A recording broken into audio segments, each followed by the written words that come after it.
Hello and welcome to the AccelerateHER podcast. I'm your host, Elizabeth Pirrie, and as CEO of AccelerateHER, I have got the best job in the world. Throughout this podcast, we're going to hear from some of the incredible female founders that we work with. We'll hear their highs, their lows, and we'll revel in their achievements. We'll cover topics like raising investment, getting a product to market, growing a team, and we'll hear from the people in the ecosystem who have supported them. We're going to hear from amazing founders like Kate Cameron, Danae Schell, and the people who've worked with them like Evelyn McDonald. If this is your first time engaging with AccelerateHER, well, that's a great place to start. But look out for us on social media. You'll find us on Instagram and LinkedIn to see what other events we're running across Scotland. Come along and join us, be part of a vibrant network and part of the family. Now, sit back, relax, and happy listening. Our guest today is an award-winning entrepreneur, an investor, and a friend, Dr Poonam Malik. Poonam, I've got a list here, the length of my arm, of what you do. I'm going to shorten it and just say that you're currently co-founder and chair of the board of Microplate DX. You're a board member at Scottish Enterprise and Skills Development Scotland, and a fellow of the Royal Society of Edinburgh. That doesn't do you justice, but we would have to create 2 podcasts to fit everything in. So maybe some of the other stuff will come up as we discuss everything here. How are you doing? Thank you, Elizabeth. Very kind of you to ask me to come over. And yes, lovely to see you. And I'm fine, thank you. And I'm great so that we are getting this opportunity to chat. I'm so excited to talk to you, Poonam. And I know quite a lot of your story, but I'm sure we're going to pull out some other stuff here. And I'm going to start with the question that I've been asking all my podcast guests. When you were a wee girl, what did you want to be when you grew up? Oh, wow. That takes me half my life story. That's way back in my childhood. So, I suppose I was born in a very small village, and this village didn't have a girls' school beyond class 8. My mom's a homemaker, and she wanted her daughter especially, to be financially independent. But I grew up in school when Indira Gandhi was the prime minister. So I always had this belief that anybody could be anything, and girls, I never thought that there is nothing that girls can't do. Good. So I think from that point of view, I just really went through life what I wanted to do. Mm-hmm. And I loved science, so I wanted to be a scientist. And even when you were very young, yeah? I think I enjoyed sciences, so I just knew that I will do something in there. So in my family, my brother is an engineer. My younger brother is the business side of the things. I was the sandwich girl in between, dad's favorite, but encouraged by mom. I left home when I was 8. So I have left home at 8? Yeah. So because, as I said, there's no girls' school. So when I was in class 7th, I moved. My aunt offered me to take with them. And I left. I've not lived with my mom and dad since I was 8. Wow. But I was young. I did early school. So I did my A-levels when I was 15, went to uni when I was 15. So at 8, you came to the UK with your aunt and uncle? No, they were in India, in a different part of India. It was a 2.5 days train journey every summer I used to take away from July till May or school timing. And then summer, 2 months, I used to come back and live with my family. And hence I'm very close to my cousin sister. We are like sisters, and we grew up together. But he was a dean of veterinary sciences, and he has a big influence. He passed away last year in my life to be like education is primary, and that's the way once you have the knowledge and the education, you can do anything. So I think that's formed the sort of basics of studying STEM sciences. Mm-hmm. And then life took over. It certainly did. So when did you come to the UK? Yeah, so that's... And why? Why did I come to the UK? That is true, half living almost across this world. So I again, as I would say, like most people, I probably am not as clear on what I want to do, but I'm clear on what I don't want to do. So I did my sort of undergrad in chemistry and biology. Then biotechnology was a just very, very emerging field.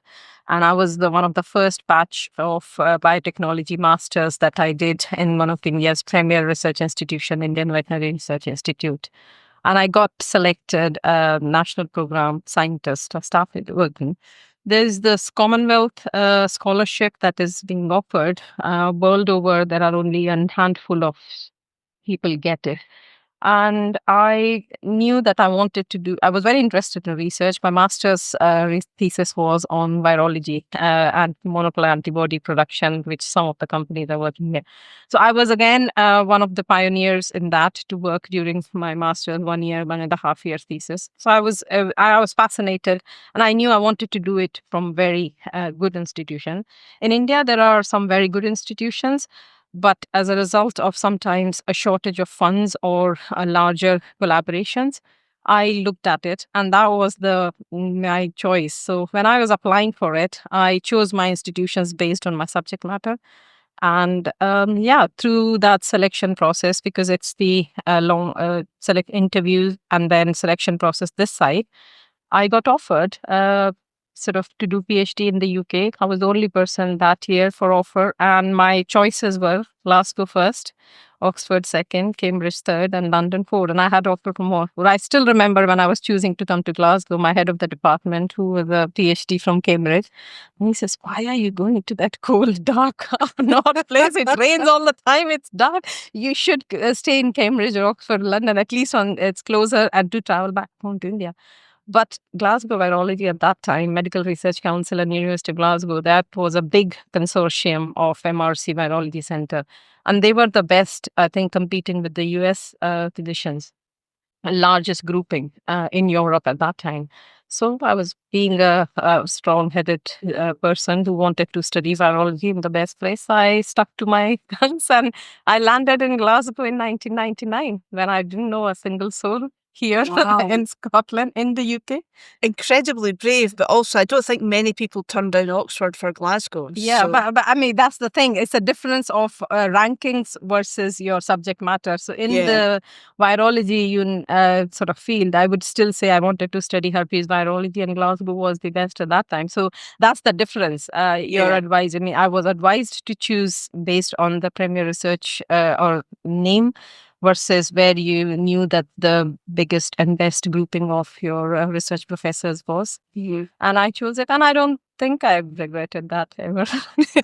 You don't think? No, people have asked me that, do you now living here after 25 years, do you regret that decision? I don't think so. I will change it because so many good things have happened after that.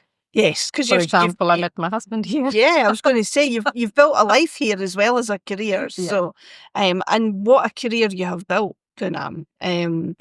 So talk me through that a little bit about that journey that brings you to where you are now, which is probably the busiest woman in the ecosystem in Scotland, I would say. I don't know. I wouldn't say being busy is something good, but I have multiple interests and I enjoy doing something that I'm passionate about. And they happen to be multiple things of business, entrepreneurship, investment, science. So I think, hence those interests. So as I said, I came here to do my PhD, did that in University of Glasgow. My professor, supervisor was, we had a very positive relationship because I was a mature student for PhD. I had done my master's research and had some publication in hand. As a result, PhD was successful. I had core publications for PhD. So I think in a way, it was a different mindset. Again, normally route is PhD and postdoc. And I would have gone to US because if you've done PhD from the UK, you normally take that step. I'd met my husband. He's a pediatrician consultant. And also, yeah, I had my first child when I was in the final year of my I was PhD writing. I had my viva a week before my delivery. So I had my viva on 20th of December. I delivered on 31st of December. Wow. So that was so that's why I didn't choose the normal path to go to US, which is what most Indian students do. Stayed here. I again wanted to do something which was different and independent. I applied for the Royal Society Fellowship, which is very, very competitive. And I don't think so. I knew anybody from the University of Glasgow had gotten by then, in my time at least, maybe before. I applied for it. My professor supported me, and I was awarded it in 2005. And that was an independent fellowship to form your group. And I think that set a path even in the academia to be different rather than just being sort of postdoc and following and when the grants lifestyle. With that, there was a setback in between. My professor committed suicide. He died. So my plan was anyway to take the fellowship and move. So I moved to University of Edinburgh. And where I realized that there was a different path between the academia and the industry. My research and being in virology, it's a target molecule, was always industry focused and interest. But I realized that didn't have very much engagement. And with your own research, I was very much enjoying it, but it takes a long time to bring to a drug in the field. Whereas if you work with many other businesses, many other research ideas, multiple things can happen simultaneously. And I think that was the beginning of me starting to realize that I wanted to work at that interface. I like working with people. So more and more it started moving towards the translational side. And I, in between, did some positions. I moved to Cumbria, Lancaster, where I was managing the 5 Faculty of Health and Sciences, 5 research departments there, health sciences and medical sciences and other things. So that resulted in engaging with more NHS, with other colleagues in the business. And I joined there for 3 committing to built first science labs there, got the university, got the research awarding degree powers, and committed over that. And as a result, after that, I returned back to Scotland in 2017. And that's when I met Jackie and I joined Investing Women Angels and the many other business career lifestyle. And then from then, it has been a good mix of business and utilizing my expertise. And once a researcher, you don't forget your analytical.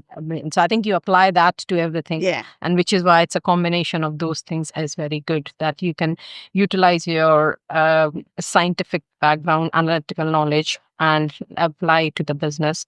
With the investor mindset, that's what you need. You need that critical mindset. You need to ask right questions and you need to understand the business.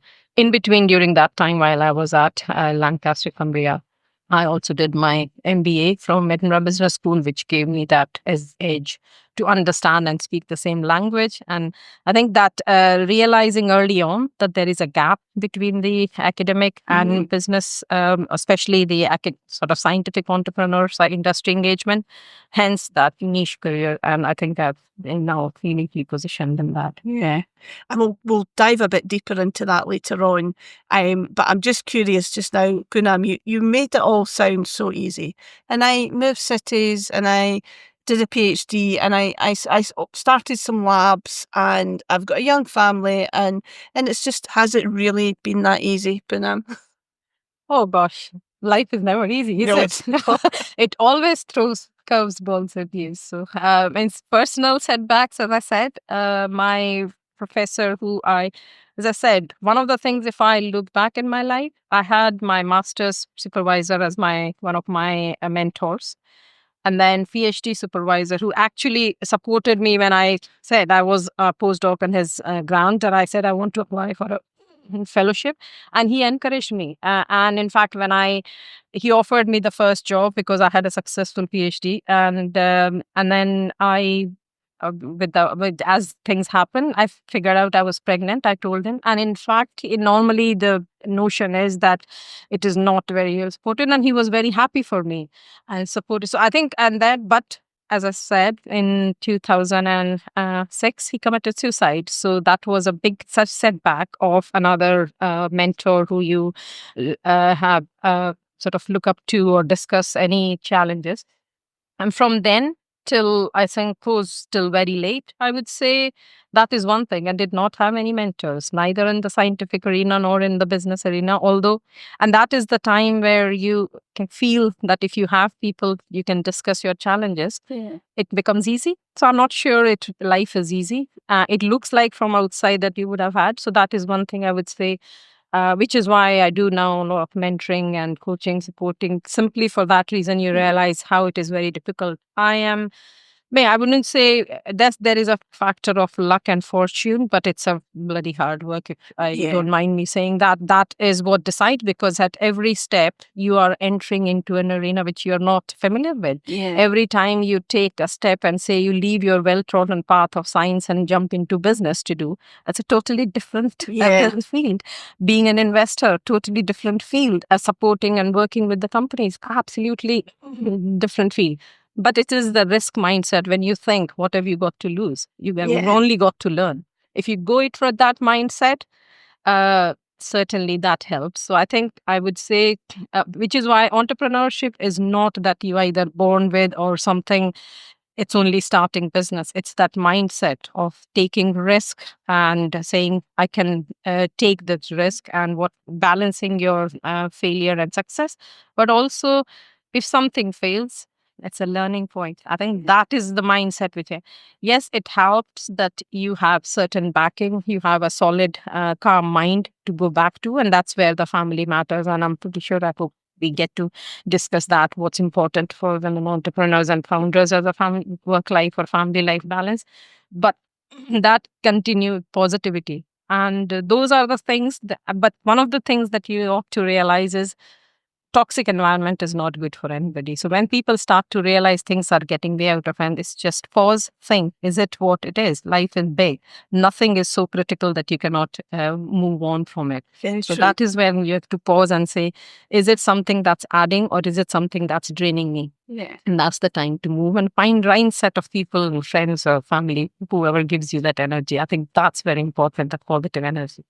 So you've presumably got those right people round about you. It's 2 sons you've got now. Do they understand what you do? Do they support that? And I mean, your husband as a consultant pediatrician is in a different world again. So how does he, is he your rock? Tell me, is your rock? I love a love story. Yes, exactly. So you certainly need people who are solid and who are basically adding energy to your life, as I said, rather than draining energy. And I would say, yes, if something is feeling that it is pulling you back, it's time, even if it's difficult, to step off that relationship rather than getting into that cycle, whether it's friends or family. So I'm fortunate, I said, from younger family days of my mom and dad's on my Tauji and my sister or brother supporting me to say, yes, there's nothing. I mean, that wasn't the question that you can't do it or boys can do it. That question didn't. Even your question, I chose to come to UK at a late stage. In Indian society, that's the time to get married and settle in. So there was a question when there were a lot of people having a doubt that I'm going at that stage into an entirely different country altogether. What will happen? Will I be? But I think my dad just asked me, is this what you want to do? And I said, yes, this is good for me because this is what the research I want to do. And this is an opportunity with the fellowship. And he says, go. So there was no doubt, no question asked. And that too, in those days, no mobile phone. It took me 2.5 days to even call my parents after I landed in this country with just 35 pounds in my pocket, out of which I paid 17 pounds to the taxi from the airport to the university accommodation. So those were the days to start, and literally gone to the accommodation, finding a phone, buying a card, and all. But those were the family support system which you expect. But then coming here, I mean, it's friend circle, finding the people who you can trust. I think that is an important question. I have one thing I would say, yes, my husband is one person who actually thrives in my success and understand his life as a pediatrician consultant in NHS is busier than anybody can be. But there is no question of that male and female divide, that his job is more important than mine. Whereas I have chosen to change careers, divert my well-earned position. Because when I left in India, I was a class 1 officer who would have just sat on my life, done work and never having to think about our job because it was a permanent job. So I left that to come. Similarly here, when I had my Royal Society Fellowship in university, I could have stayed in academia, but again, a risk to move into the business. And each step, that is a change. But it's a change when you think that there is something else you want to contribute and you want to learn that direction. And that's it. But him has been that solid rock behind me to say, yeah, you have that sort of backing of me coming back. And as you say, going back to the 2 kids who are boys. I would say I very, very badly wanted a girl at the second time. I had 11 girls' name and 1 boy name. It turned out to be boy. But they appreciate. Now they realize, and I think, they are boys, but they take some pride that, they're, because they've not done. And I think for boys, it's very important that they see how the equation is between mom and dad and how the moms work, so that then they start respecting women. And then they start respecting girls as working colleagues, equal colleague. And that question of them having unequal thoughts of girls are not capable. I'm sure that those 2, they cannot even think about that, what is there that can be done. I think that is where the responsibility of family lies, and how we raise our boys, to give them that you treat women as equal and colleagues in business, outside and workplaces, but also that they can do and they are same thing. And I think that this generation recognizes that, but the fundamentals of that come from family and society. That's really key. Yeah, absolutely. Yes, I think my son's in the same position. He wouldn't dare think a woman couldn't do something. I'd know it just going through his head. I'd see it. Poonam, we're going to pause the conversation there a wee minute, because we have a segment in our podcast, Ask Accelerate Her. So I put a shout out on LinkedIn to see if any of the founders had burning questions that they wanted to ask. And the question that came up, which I thought might be quite a good one for you to answer, comes from Heather Payne on LinkedIn, and she would like to know how to find a co-founder. Now, often when we get asked this question, it's because they're not a tech person, but actually she is a tech person. So like yourself, she knows the subject matter. You know, she's doesn't need help with that, but it's more of a business development, sales, finance, probably a COO sort of role. So what advice would you give Heather on looking for a co-founder? I think that's a very good question, Heather. And I would say entrepreneurship, we all know, is a tough road, and it's a lonely road, but it doesn't have to be. And the research from Harvard Business Review, if you read, and there is enough data that shows that if the teams that are more successful are the ones that have co-founders. Even the big tech companies that we see, one may be famous now because they have stuck on with the company, but they were always the co-founders that started as a students or in the thing. Yeah. So even in my personal experience of last 10, 15 years of working with companies as non-exec chairs or supporting them in various capability or as an investor, it's the various bits of jigsaw puzzle that come together. So if you are a tech, then having a business experienced person with that is what gives you edge. And depending on what your business is, if it is a scientific business and you are a business experienced person, then you may want to get a tech person or software person. Whereas in this case, if Heather is a tech person, then for her, the criteria and the positive, as you say, roles can be decided later. She can't, unless she thinks that she needs somebody just to run a CEO, but what your need would be, someone who can give an overall picture of business, who have an idea, investor relationships, early companies need that, whether that comes in form of an initially. And another thing that founders need to understand is that the founder doesn't need to be the CEO always. You could think about that you take on, because if you're a tech person, you carry on as a CTO. You get an experienced person as either a CEO or as a chair who take you through those early sort of pre-seed, seed, Series A up to round. And then if you have learned enough, you can move into, we have examples of that. Or investors at that time, if it's a scaling requirement, may suggest an external person. So it's the business experience. It's the commercial side of the things, how to business plan, strategy, what will be your business model? Because if you've not set up a company, those things are not understood very clearly. And because the finance, HR, these things can be done externally. You can hire that and do it. But it is the overall picture of the key requirement of understanding the business. What would the business model? Where did you go to the market? What's your go-to-market strategy? I think those will be the key factors. And for Heather to find out somebody who can be like that with her as a co-founder will be key. And those are the businesses that perform better and investors have more confidence in them, because the two different aspects of business are covered. So you can have a tech, you can have a business experience, and then you can have a governance or experience of running business or commercial. Yeah. So it sounds like Heather's part of the way there, because she knows the sort of skills that she wants that person to have. Right. Where does she find them? Where does she find someone with those skills who also is of the mindset that they can work in a startup? Yeah. And that's why I think it's very important for the founders, co-founders to speak to various people. So she can meet it in the sort of various groupings of networking sessions or accelerators, or in part of her investor group, various business people. So it depends whether she is looking for a very young person of her similar age group to start something together, or she's looking for somebody who's an experienced oversight and they were combination of together.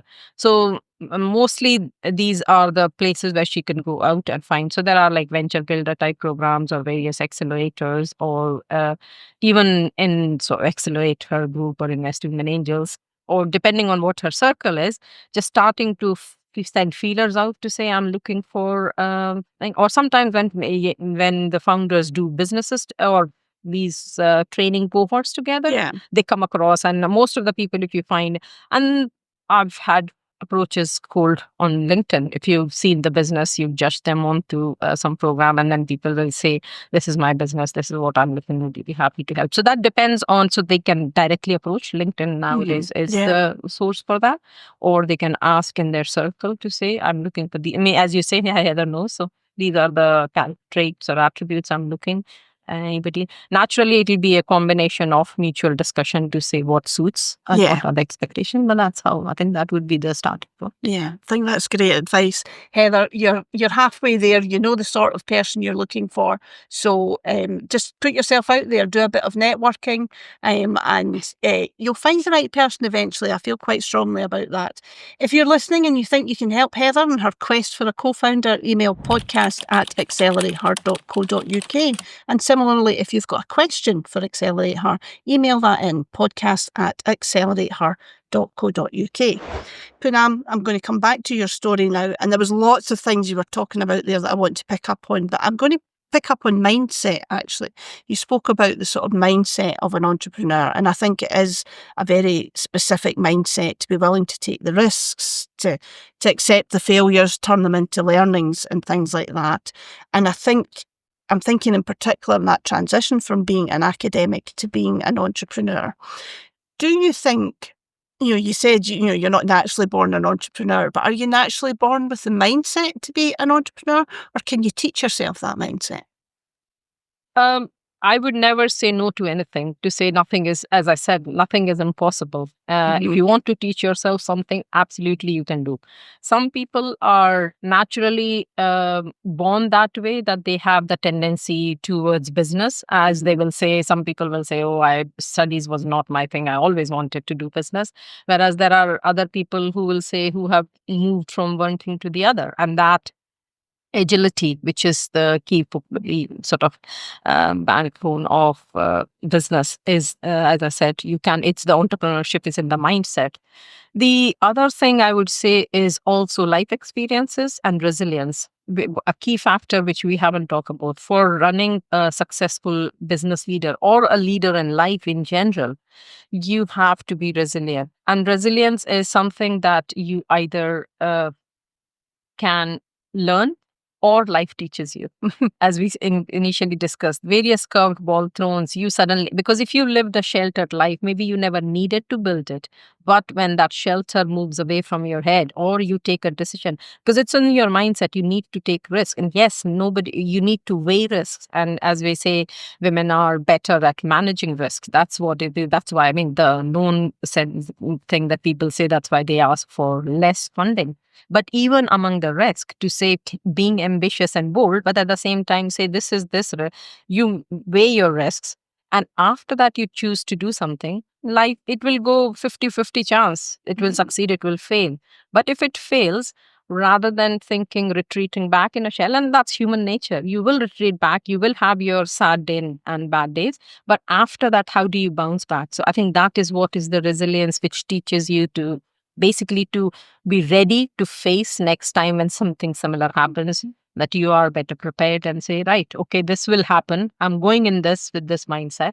And so that's what the business is. How many businesses, as our investors at Investing in Angels, we know ourselves that we are going in the mindset that even 90% businesses will fail, or if we are lucky, 70% will fail and 3 will be good. Yeah. 1 will be very good, hopefully. We are still hoping. There is hoping.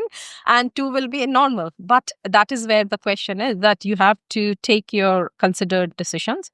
And I think coming back to that point, that for an entrepreneur founder to be finding the right constituents of, if I take example of the Microplate DX, why we think that we are a good company, because we have the right skill set among the founders.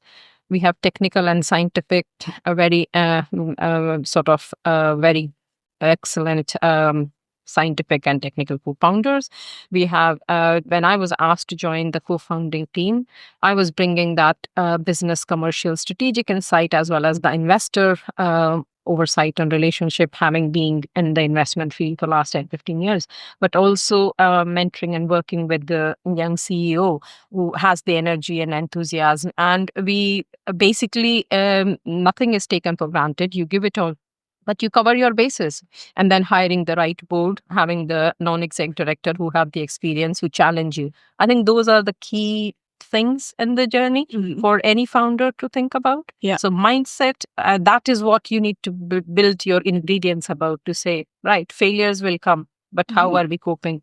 And there was this very famous thing that for a co-founder, which probably will prove true for Heather also, that if your boat is sinking, do you want to be with this person at 3:00 in the morning? That might give you the right co-founder.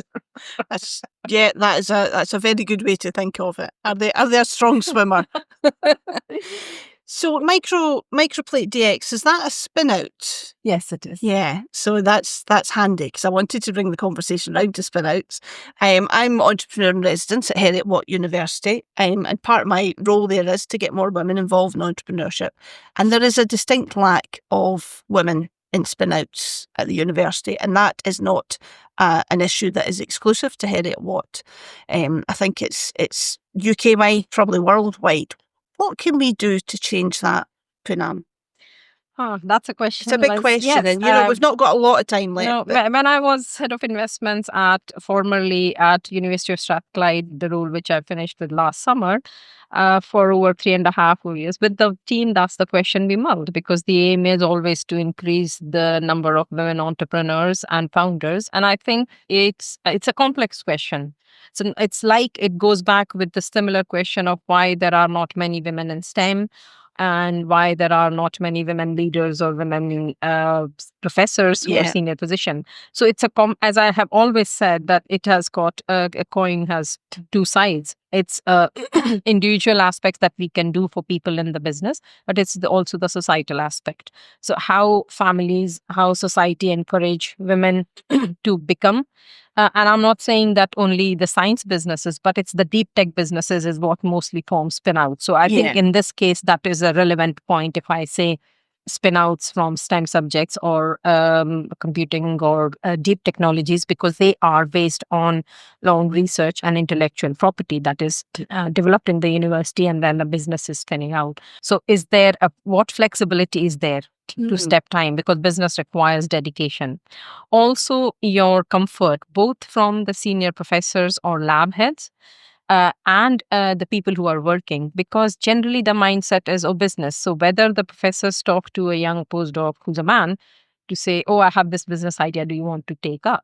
So in that case, for the women postdocs in the lab, if they think that the inclination, they need to also step forward and take that step and say, I would like to start it and I can take that project. That having, not everybody has the training, because even the boys don't have training, men don't have training at that stage. But there are schemes like Royal Society of Edinburgh's Enterprise Fellowship, which has been very successful, and proud to say, as you said, I'm Royal Society Fellow. I'm Royal Society of Edinburgh's VP, Vice President Business Elect, starting from April this year, with that focus of enterprise and economy. To basically, we want to bring back the enterprise scheme of Royal Society of Edinburgh. Oh, that's exciting.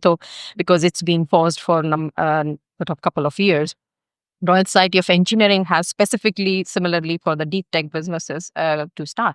So in that case, the women founders or women scientists who wish to go can go for the similar training, in which they can learn how to do business, because that's the whole premise of these two fellowships specifically. So I don't think so that they need to worry as much. It's more and then naturally the technology transfer sort of setup of the universities, that plays a role.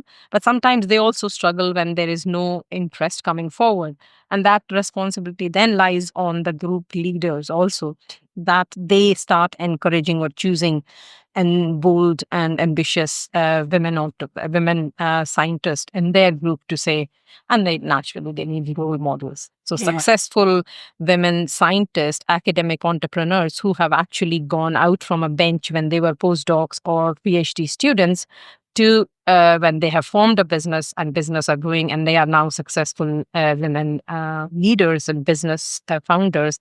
I think narrating, talking to them to overcome those challenges, those small worries, to think about what will happen this or that, and then come journey. I think role play, narrating that and encouraging and showcasing that in the universities will give so it's not that women are any short on confidence, it's just that they can't see that I can do it, because who has done it? I think what we can't see, we can't be, is a very well-known factor. So more and more they see, because if they see women professors, men professors, and they see men business leaders, that's what people step away naturally. So that's one part of that.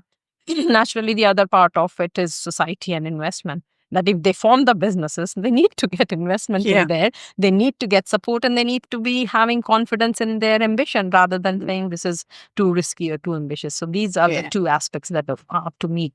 It's a tricky, complex situation, but we as a society need to work on that and work together to And it comes back to that visibility piece. And that's why we are doing this podcast, is to tell the stories of successful women. We hear all the time how little investment they get. Nobody talks about the amazing things that they do, but they do get investment. Absolutely. And the thing, as you say, there aren't very many women who are academic leaders and successful, that too, and then become the business leader and successful. And the more we showcase and more we talk about it, the young scientists that are coming through will have the same ambition and start to becoming to say this is something that's not unachievable. They could do it as well. Yeah. Poonam, the world needs more women like you. It's as simple as that.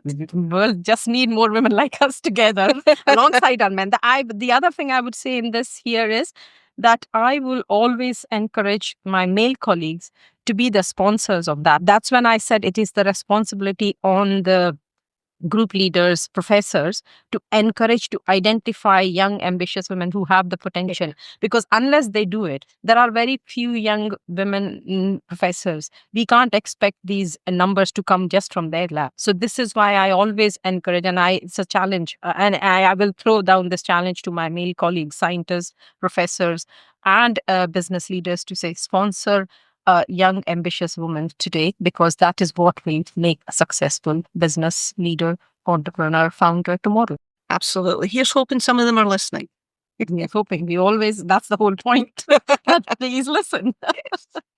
Poonam, I could talk to you all day, honestly. Fascinating. There's so many things I would have liked to have picked up on.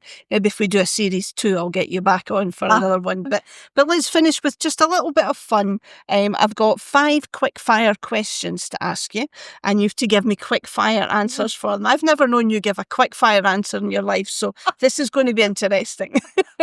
I didn't bring my bell, I should have.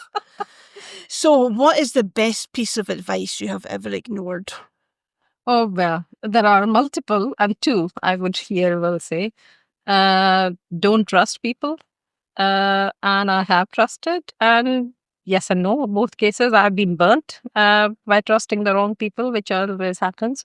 And also, don't work too hard. That's been given some time as well. Yeah.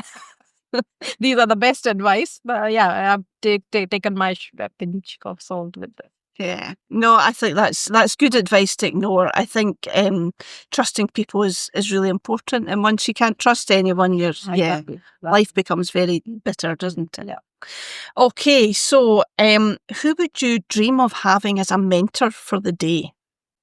Oh, I have a big shopping list of here. So who's at the top?